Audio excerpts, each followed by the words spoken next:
like TV and I like Netflix and I don't think it's a bad thing. But if we are like neglecting our other needs to like spend so much time on our screens, or that's going to be overstimulating. Yeah. Right.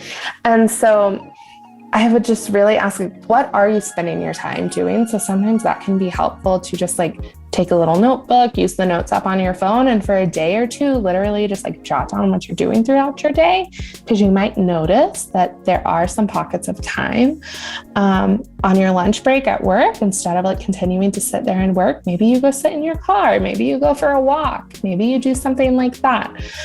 Is there time in the car after you've dropped your kids off somewhere where you can sit in silence and do some breathing instead of like popping in the audiobook or the podcast? Or like if you're really struggling with overwhelm, it's how can we incorporate some like quiet and some breathing and some time outside? Where can we fit that in?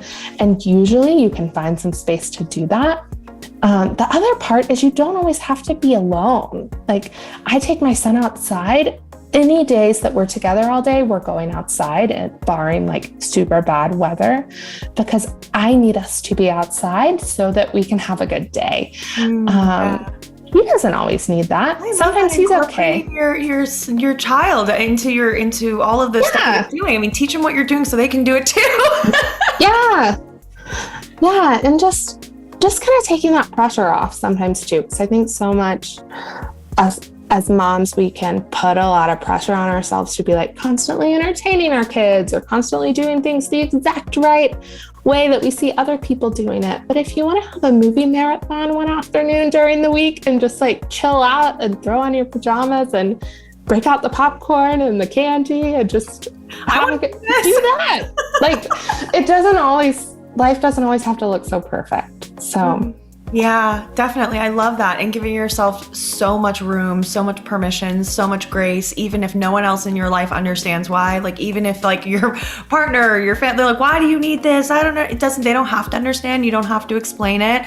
But you need to be real with yourself. If you are putting yourself in harm's way and you're overstimulated and you're burning out, and, just give yourself the gift of like, just taking those 5 minutes during lunch and like being with yourself, or going outside and incorporating your child or your partner or whoever into like, some grounding and some, journaling or whatever it might be. Yeah. You can totally do it. And I love the idea of tracking your time, because so much of our time, we just don't keep track. There have been so many times where I've just stood scrolling, like, naked, waiting to go in the shower for but it's been like 25 minutes and I'm like, oh wait, what am I doing? Yeah, well, because like our phones are made to pull us in, like they're designed to keep you there. So it's not because you're weak or anything's wrong with you. It's because that's how they've created them. So sometimes just realizing what's happening and trying to set some boundaries can be really helpful. Yeah, definitely. So if you're one of those people who's sitting here being like, oh, I don't have any time for this, like literally just write down, track your time and like see where all your time is going. And the other thing I like to think about too, for people who have like limited time and energy, is like, think about how you can compound things. So, if you're taking a shower already, put on meditation music on Spotify and actually utilize your senses and just ground yourself in the shower. Put on some grounding meditation music, bring in some essential oils, spend 30 seconds just deep breathing those oils and telling yourself, I'm going to have a great day.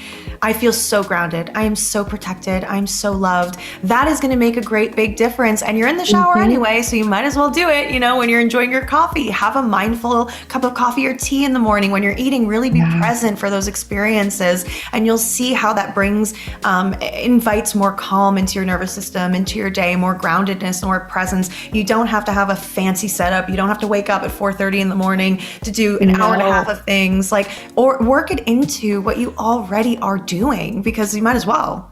Yeah. And I think those things like waking up at 4:30 in the morning or adding these other things, and like that's actually gonna be to your detriment if you already don't have a lot of time and you don't have a lot of time to sleep. And so it's not really going to help. It's just going to be like one more thing on your to-do list. So I love that, making like small things throughout your day that can be helpful. Yeah, I think I agree. And thinking about like just following it, like you said, it's like it has to be what works for you.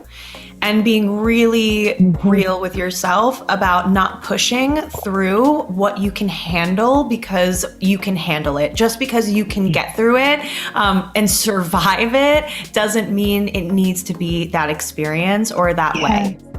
Thanks for watching, you guys. If you enjoyed this, click here to check out the full podcast episode. Click here to check out our full library of podcast episodes. And don't forget to hit subscribe so you can be the first to know when we're posting new ones. I'll see you soon.